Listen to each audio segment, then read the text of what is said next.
Do you love spy books, movies, and TV? Then the Spybrary Podcast is for you.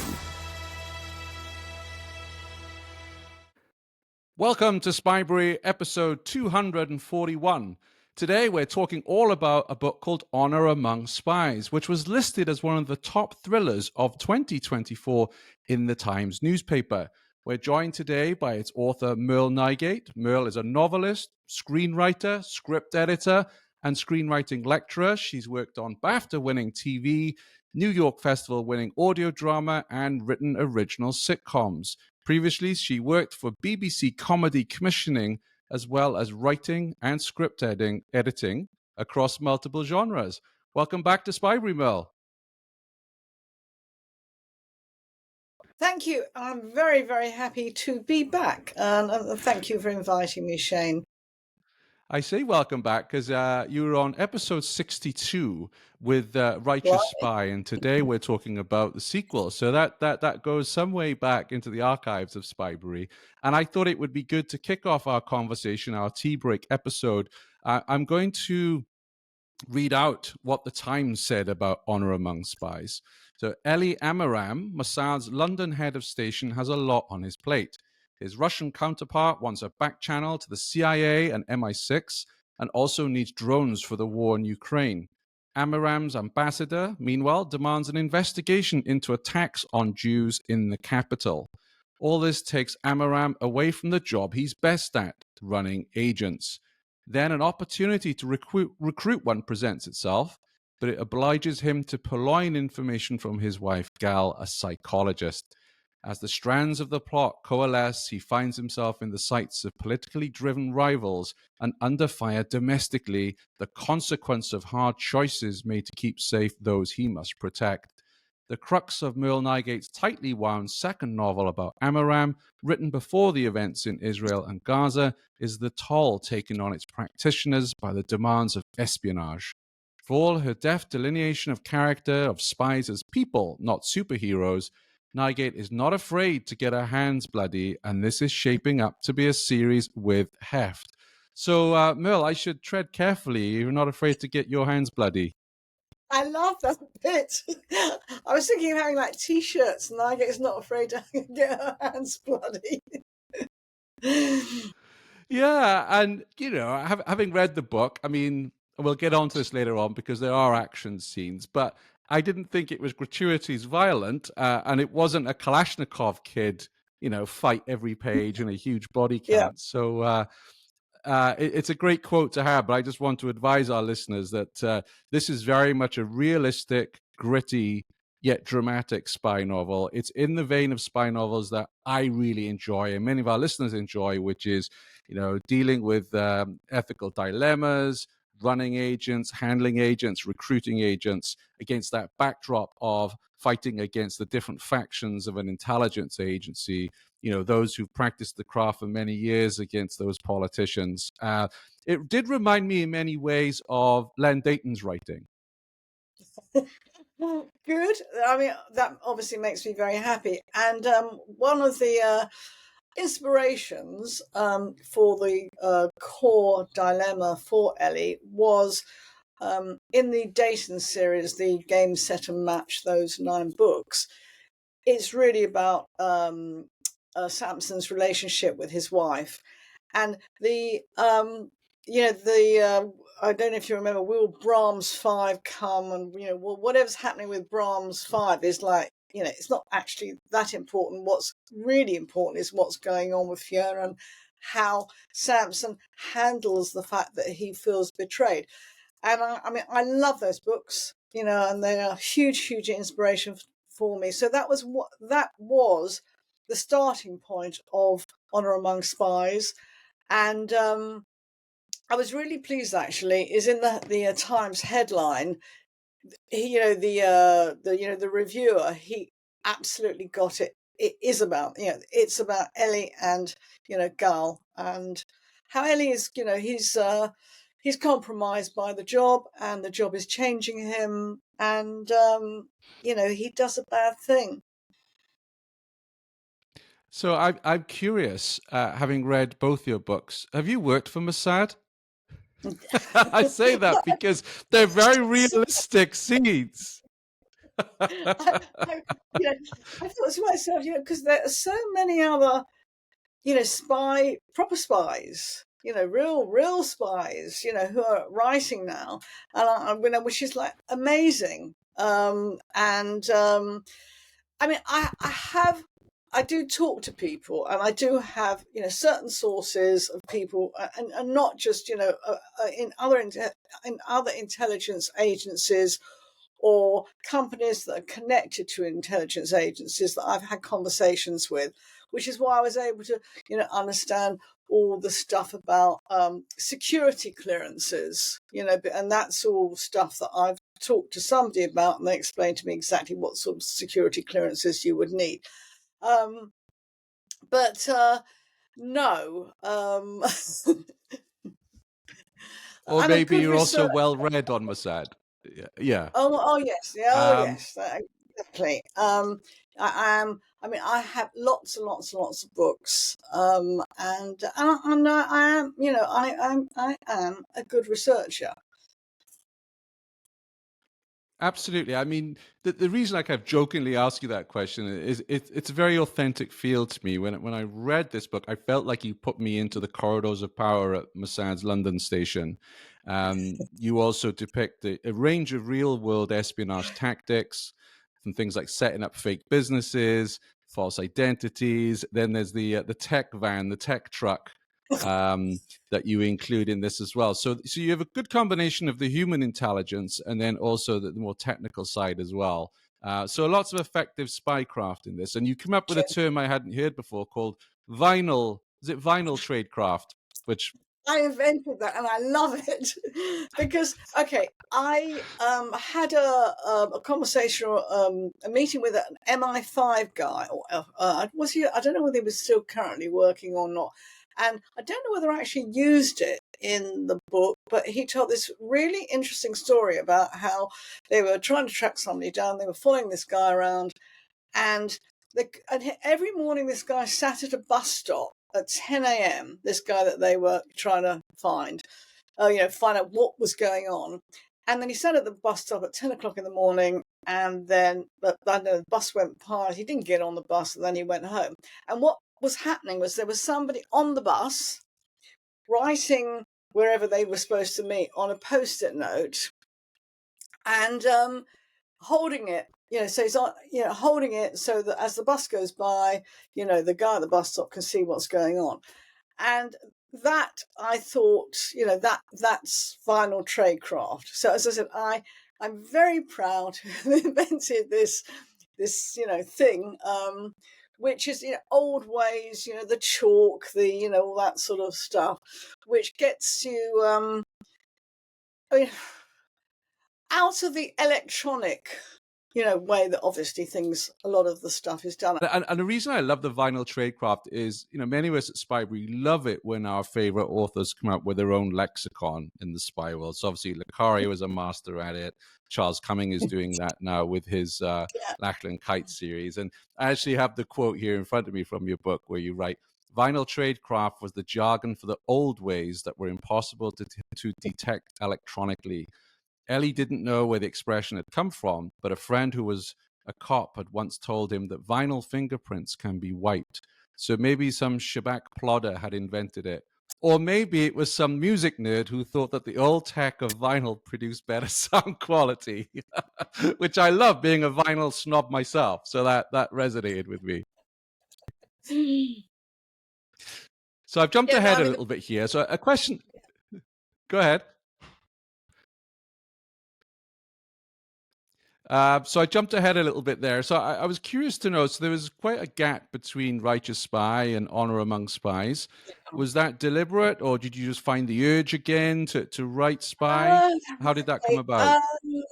How did it come about? Well, that's a very good question. Okay, so when I wrote The Righteous Spy, I always thought of it as being a series. Okay, and I always had like various, I set up stories which I hadn't, paid off. So it was always, going to be like that. And also when the publisher originally talked about doing it. He said they said, okay, well, do you have ideas for other books? So I wrote down 20 ideas, which incidentally included the one about Ellie's wife. And then I mean, lots of things happened. I mean, among them, I mean, okay, COVID. I'm not a COVID kind of a girl, right? I mean, I want my drama on the page. I do not want my drama out in the streets. So I found, once COVID was going on, I just thought, I really, like, what is the point? Okay, so I didn't do much. And then I have been working on other projects, and there's a historical project which I still haven't got away, and I'm really, really interested in it, and I keep going back to it and fiddling around with it. It's a spy project. But I had to put it aside. And then eventually, I mean, out of the blue, the publisher approached me and said, the Righteous Spy is doing okay. How would I feel about doing another one? So I thought, okay. Because I wasn't finished with Ellie and Raffi. And I think if you have read The Righteous Spy, their relationship is changing as the books progress, which was the plan. So I went back into it. Well, I'm glad you did, because I say I'm a big fan of the book, and something I want to share with listeners is, like, it's been a number of years since I read Righteous Spy, and I thought to myself, oh, should I go back and read that again to refresh my memory? But as you know, from being a member of the Spybrary community, my to-be-read pile is like the Leaning Tower of Pisa. So to go back and reread a book is luxury for me. So I jumped straight in, and it worked for me as a standalone. I mean, it's part of that series you've created, but it wasn't jarring for me. I wasn't like, who was that and where was this? It got straight into the story. I think you still introduced the character, or you did introduce the characters in a way that was, I didn't feel like I was missing out because I hadn't read the first one. And I hope listeners today will read the first one and the second. But if you are hard pushed, you can, I feel readers can jump straight into this. So on that note, so let's talk. Sorry, I think there's a wee bit of a delay. It's that tech truck parked outside your house. Or mine. Shalom. So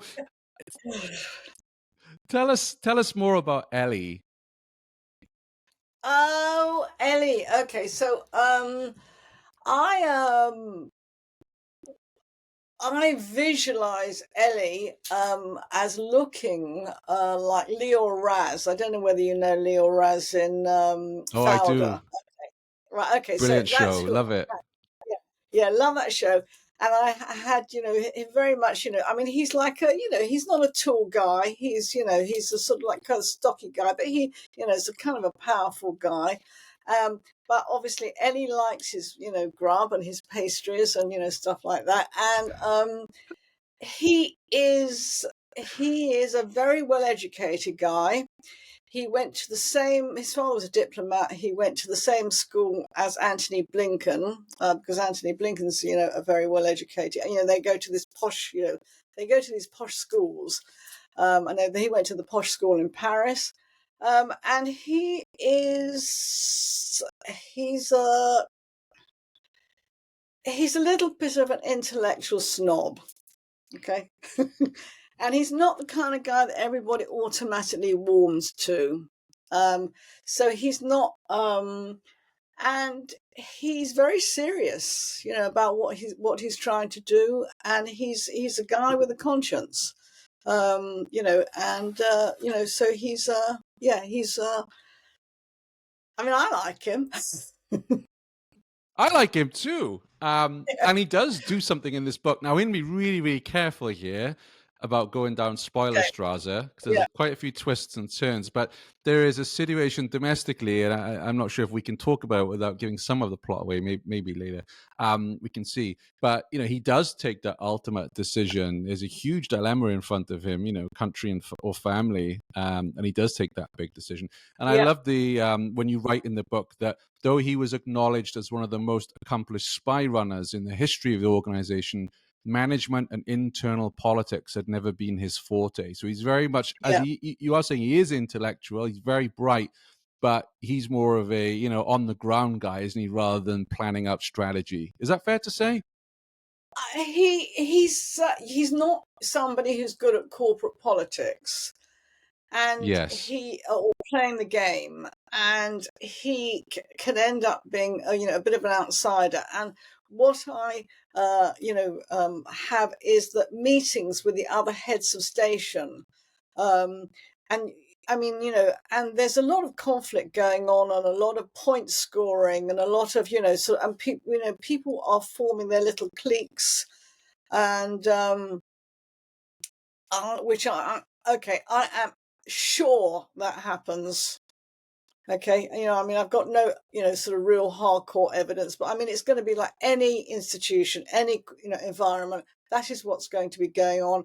People, if something goes well, people will be saying, I was involved in that. If something goes badly, people will be trying to find someone to blame. I mean, that's how organizations work.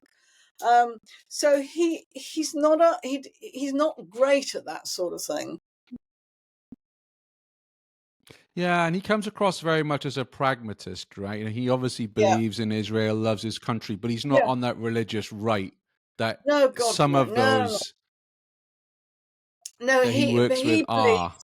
Yeah, exactly. He feels that it's the important thing is that the institutions are important to make things work, and that's what and Mossad is an institution, and so he's trying to do the right thing in difficult He circumstances, is. which I mean they're incredibly difficult circumstances.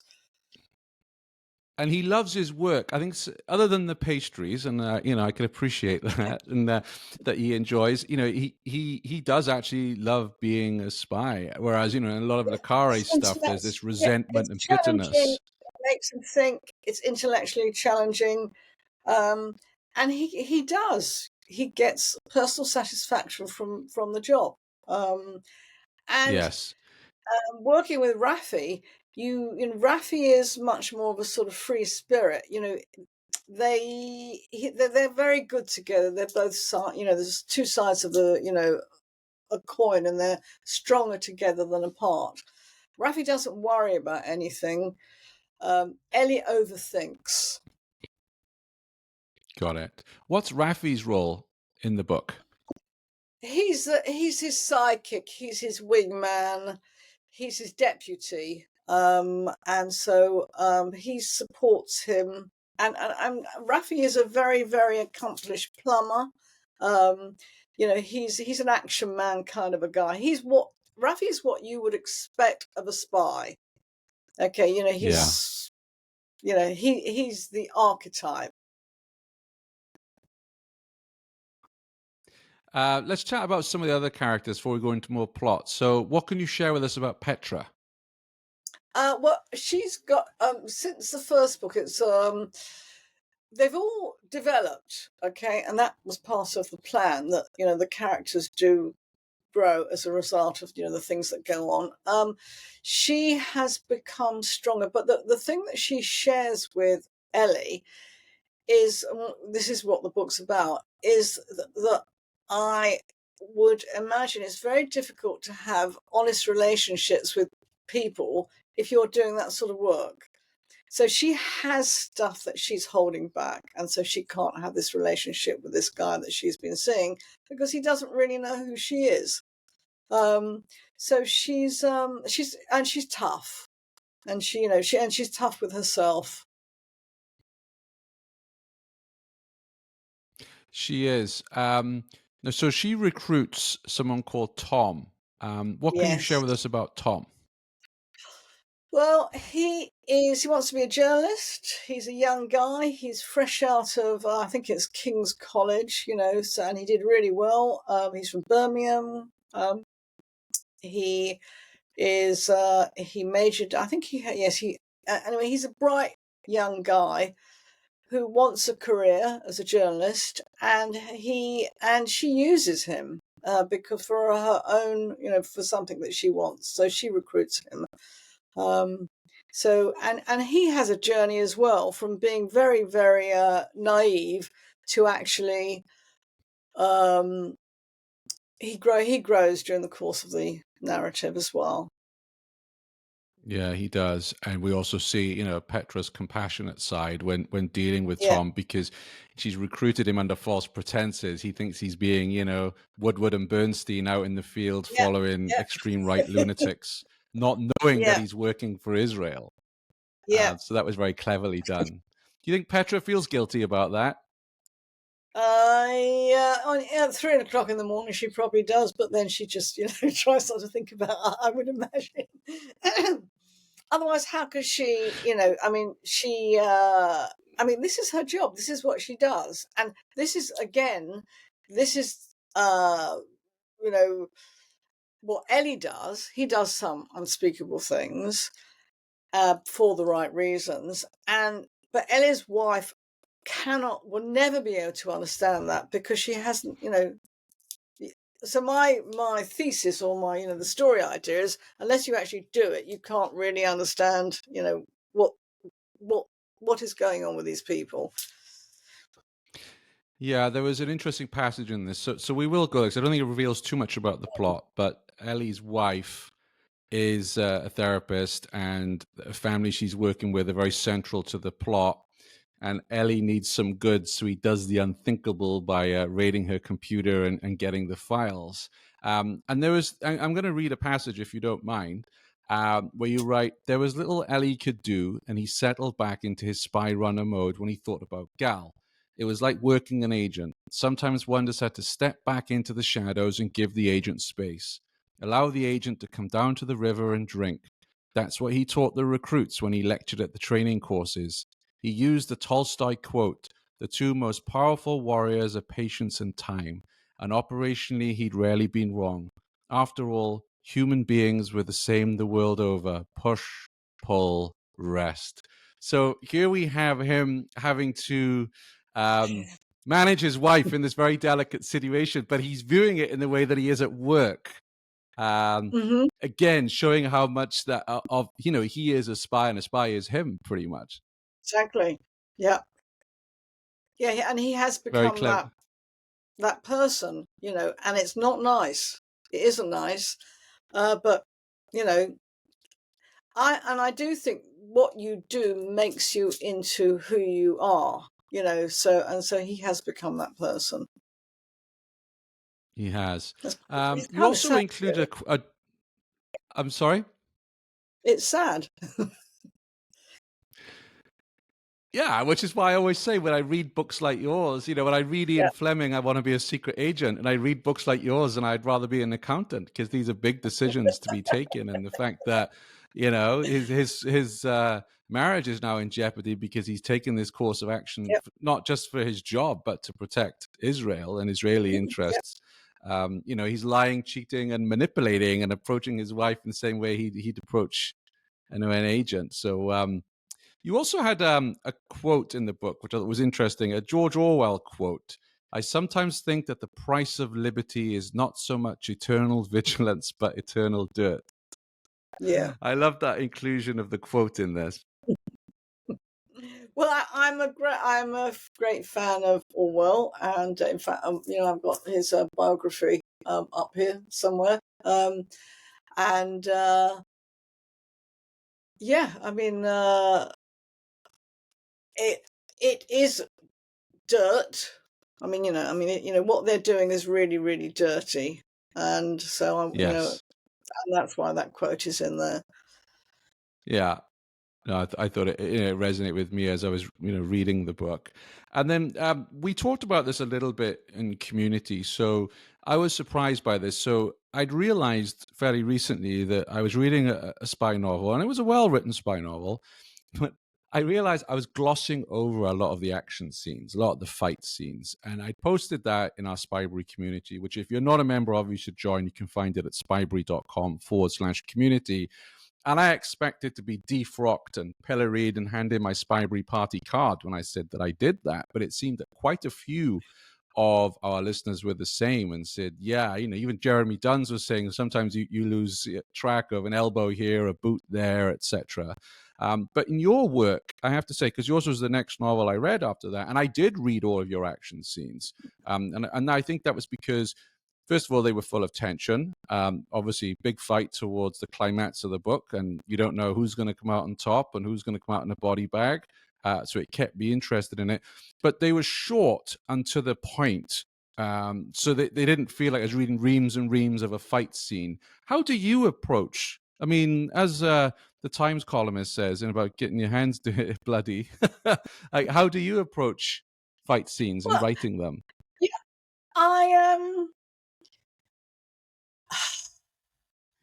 I mean, I saw, the thread, and I was thinking about it. I think fights are very fast. So they don't. So they're kind of when I'm writing them in real time, it's not going on for like 3 or 4 pages. It's actually, going to be quite quick, and also the violent bit is going to be interspersed with whatever else is going on. So, for example, if you're, if you are trying to, or if the character's trying to talk their way out of a situation, there will be dialogue before, they have to sort of beat the person up. So yes, the actual fight bit is short, and it's not just a fight sequence. There is something else going on. And I mean, I'll go back to The Righteous Spy. There's a fight sequence in a pub, and when Ellie tries to rescue somebody, and I mean, but there's a whole lot of other stuff going on. It's not just like, beating somebody up. There are other events. Yeah, so I think you're very gifted at it. It kept me interested. Good. In the book.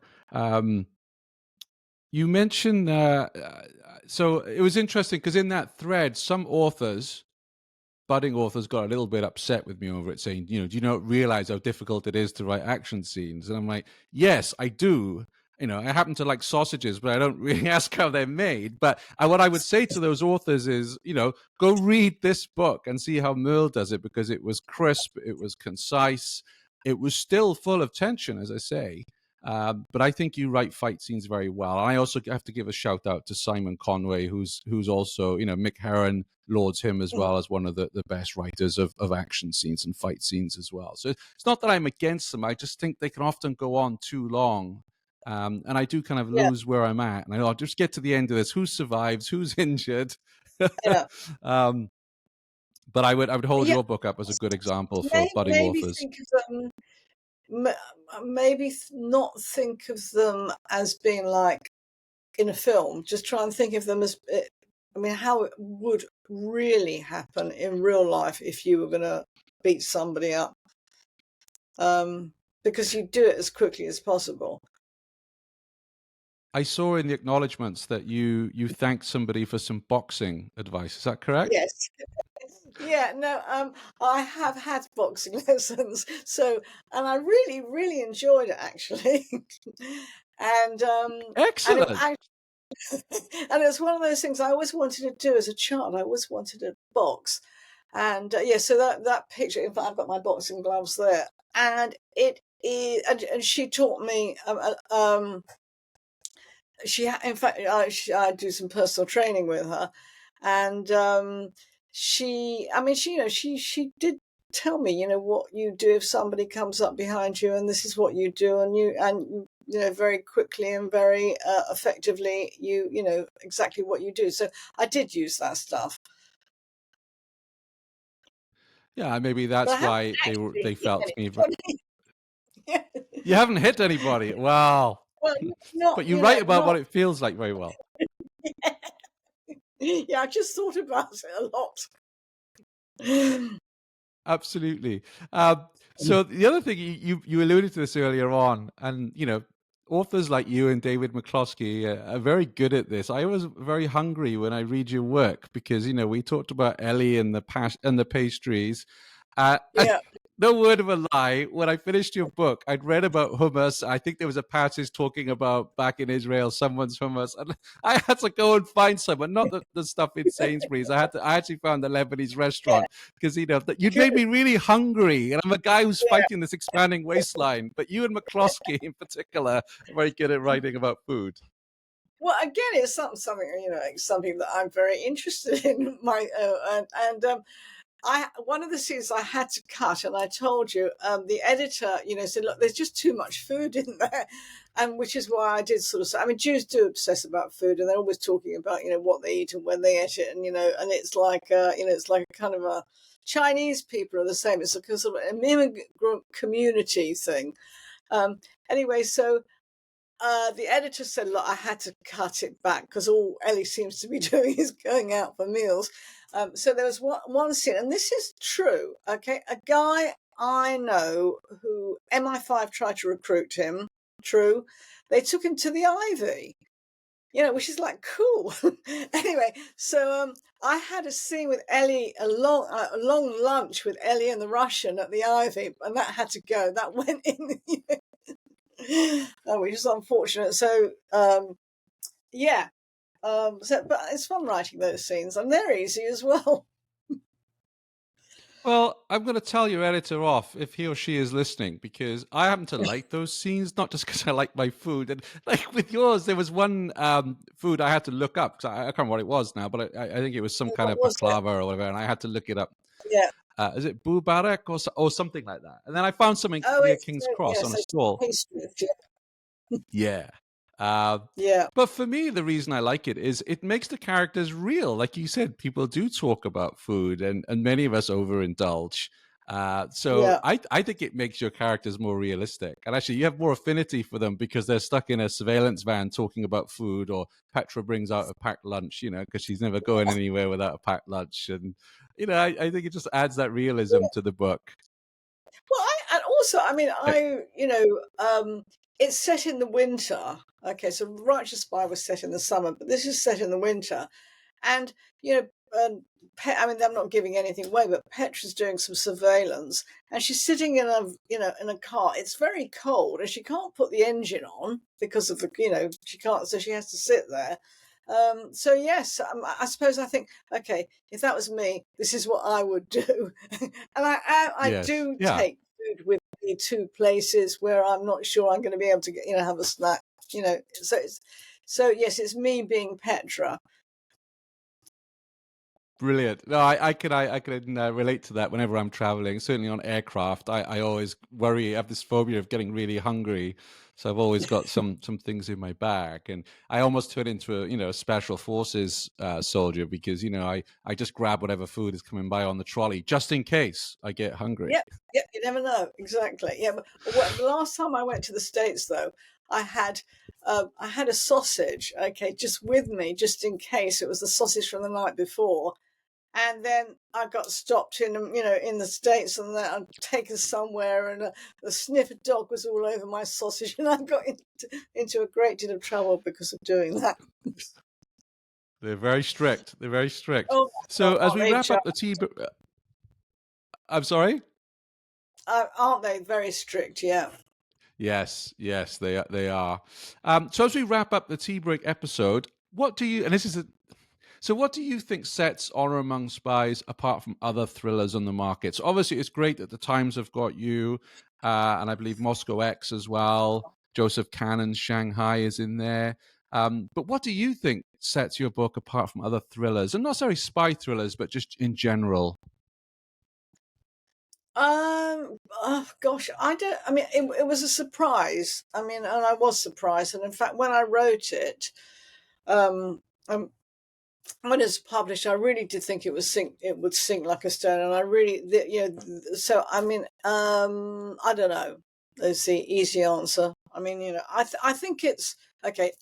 I think it's well written. Okay, so as a Yes. because I've been writing for a long time, I think that there's quite a bit of skill in how it's written. I think it, or quite a bit of craft in how it's written. I think the characters have clear goals. I think I think it's I think it's technically a good book. So maybe that's it. No, it's a very good book, and I urge all of our listeners, particularly those of us who enjoy the more realistic side of the aisle with our spy reading, to get hold of Honor Among Spies. What's next for you, Merle? Is Ellie coming back, or is the series going to continue? No, I am. So you're going to write a third? Yeah, I am on a two. It was a 2-book deal, so there is another one. So there is the third one. And I've sort of got a title, and I've done some work on it. So so there will be a third one. But you're not going to make us wait 5 years for this one, are you? Was it 5 years since Righteous Spy? It feels like it. It doesn't feel like such a long time, does it? It depends how it does. I mean, the better it does, the quicker I'll write it. Yeah. Well, obviously, to get highlighted in the Times is fantastic. Yeah, no, because huge, yeah. Absolutely. Something we didn't talk about was the role of conspiracy theories in this book. Can you share a bit more about that with us? Well, I did. I've there's loads of books up there, and it's a subject that I find very, very, very interesting. And maybe it is a post-COVID thing. All those conspiracies, and it's all getting very strange and very weird. And also in the book, there is this, there are things that I feel very strongly about in the book. It's not just, sort of fun and jolly spy stuff. And there is bad stuff going on. And there are people are saying things which are absolutely not true, and they're saying that they're real. And I feel quite strongly about that, and I think it's a problem. I really do think it's a problem. And there's one bit in it, which is, again, and I gave it to Petra, but it was kind of a Merle thing. In 2017, when the Charlottesville, marches happened, and people were saying Jews will not replace us.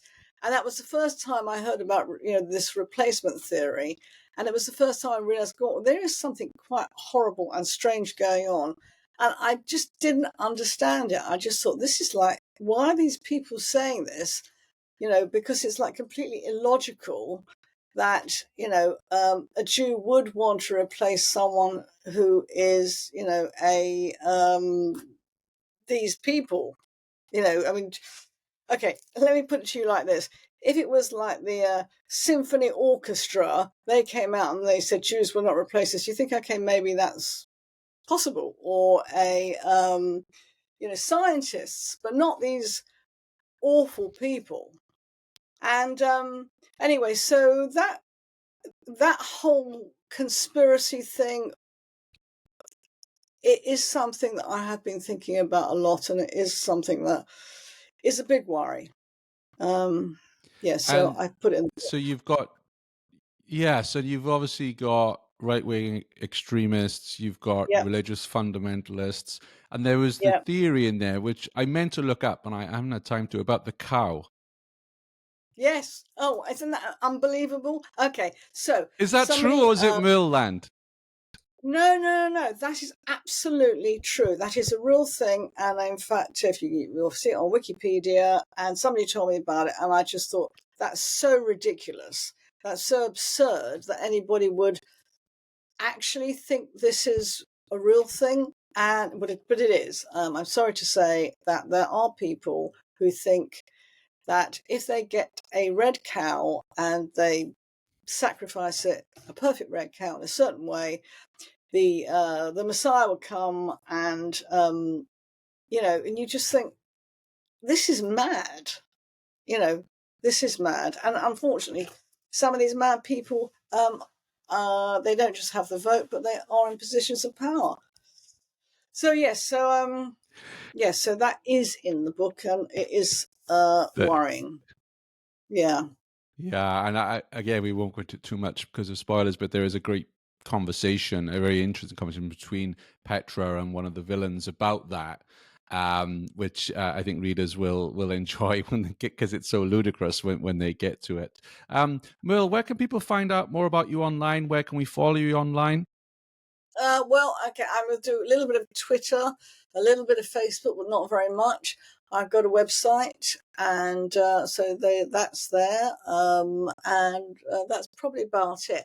And I mean, when I start the new book, I'll probably go very, very, very quiet. So, okay, so Yes. that's just how it is, because I can't, I find concentrating hard enough as it is without any distractions. So I have to sort of lock the door and, not talk to anybody. Well, I would kind of like it if I log on to your website at some point and, you've got good news that this has been turned into a TV series. We've seen the success of Slow Horses, Mick Herron's series. And I think your book is very visual. And I don't mean that in a you've written this for the screen, but it was very visual in my head. I can imagine all the characters. I was really picturing the scene. That's why I think you're very good. You're very gifted at writing, because you really took me into the middle of these Thank situations. And it did feel to me it had the energy and the urgency to make a really good TV thriller. Good. I mean, okay, so my background is television, and I think in scenes, so I do, when I plan the book, I do think of, of the different scenes and what's happening in the scene. And so I write it like that. And yeah, I mean, it will be, obviously, I have had the experience of seeing something that I've written performed, because I wrote when I did sitcoms, and it's enormous fun.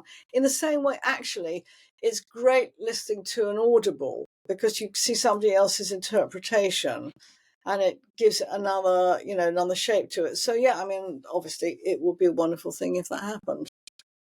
Yeah, absolutely. Well, I will add all the links to your socials, to your website, and where Thank people you. can buy the book on our show notes, which everyone can find at spybrary.com/241. And Merle, on a personal level, not only do I want to thank you for writing entertaining spy thrillers on the realistic side of the genre, but also thank you for coming to the Ealing Book Festival and coming support us there, where we were chatting with Charlotte Philby and Alex Gurlis. It was great to see you there and to finally meet you. So we thank you for coming and supporting us for that. A pleasure. And thank you for Spybrary, because it's just, I mean, it really is. It's a great, what you do is it's just brilliant. I mean, it's really, really good what you do. Thank you. Thank you. Appreciate it. Until next time. Okay, bye.